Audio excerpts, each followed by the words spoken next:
आज हमें सौभाग्य प्राप्त हुआ आचार्य श्री नरोत्तम शास्त्री जी महाराज जी से वार्तालाप करने का।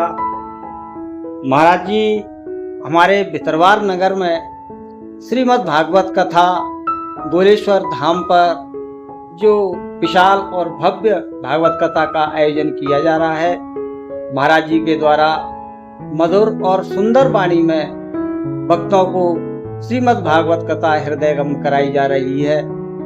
विगत महीने गोलेश्वर धाम में श्रावण के महीने में धूमेश्वर धाम में महाराज जी ने शिव महापुराण की कथा वहां पर भक्तों को सुनाई थी और आज हमारे नगर भितरवार में हमारा सौभाग्य प्राप्त हुआ है। महाराज जी मानव जीवन में कई प्रकार के दायित्व मनुष्य पर हैं और उन दायित्वों को निर्वहन करते हुए गृहस्थ जीवन का पालन करते हुए हम कैसे भगवत प्राप्ति की ओर जाए। महाराज जी कुछ आशीर्वाद वचन। राधे राधे सभी लोगों को। और आपने बहुत ही सुंदर बात कही कि सब गृहस्थ जीवन में है, हम भी गृहस्थ जीवन में हैं, लेकिन गृहस्थ जीवन में रह करके संसार के दायित्वों का निर्वहन करते हुए और सरलता सहजता से भगवान के प्रति प्रेम हो जाए, ये एक अपने जीवन में मानव जीवन का एक सही उद्देश्य। आपने यदि मनुष्य जीवन में रह करके संसार के ही केवल उत्तरदायित्वों का निर्वहन किया और भगवान को ही हम भूल गए, तो निश्चित रूप से मुझे नहीं लगता कि हमारा यहाँ मानव देह लेना सार्थक हुआ।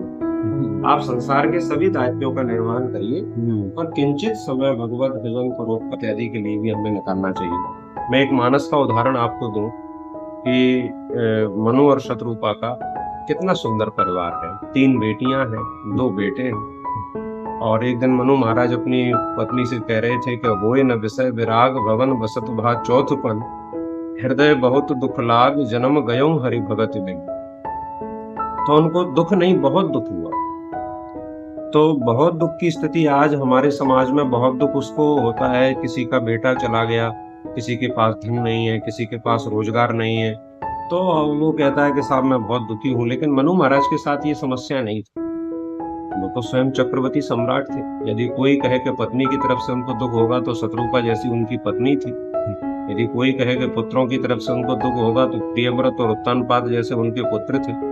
कोई कहे कि हो सकता है उनके पुत्र के पुत्र पौत्र ठीक नहीं होंगे, तो जिनके यहाँ पर साक्षात जो है ध्रुव जी का जन्म हुआ जिनके पौत्र के रूप में, तो वहां से भी कोई समस्या नहीं थी।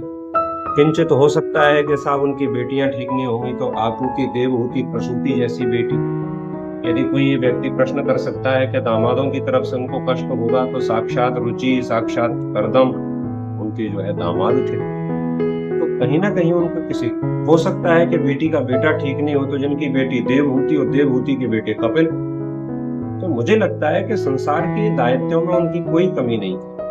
स्वयं सम्राट थे, बेटियां भी बहुत अच्छी थी, दामाद बहुत अच्छे थे, पुत्र बहुत अच्छे थे, पुत्र के पुत्र बहुत अच्छे थे, स्वयं की पत्नी बहुत अच्छी थी। लेकिन महाराज का ये अंतिम वाक्य है, बोले हृदय बहुत दुख लाग। ये समस्या हम सबकी है। वो गृहस्थ थे, आपने चूंकि गृहस्थ को लेकर के प्रश्न किया है, तो बहुत दुख उनको इसलिए हुआ तो उन्होंने संसार के उत्तरदायित्वों का तो निर्वहन किया और भजन नहीं कर पाया, इसलिए जन्म गयो हरि भगत बिन। इसीलिए मैं समझूंगा कि आप संसार के सभी जिम्मेदारियों को निभाएं और उसमें एक जिम्मेदारी और शामिल कर लें, थोड़ा सा भगवान के भजन से जुड़े रहें, तो हमारा मानव देह और यहाँ आना हमारा सार्थक हो जाएगा। जय राधे राधे। जय श्री राधे जय श्री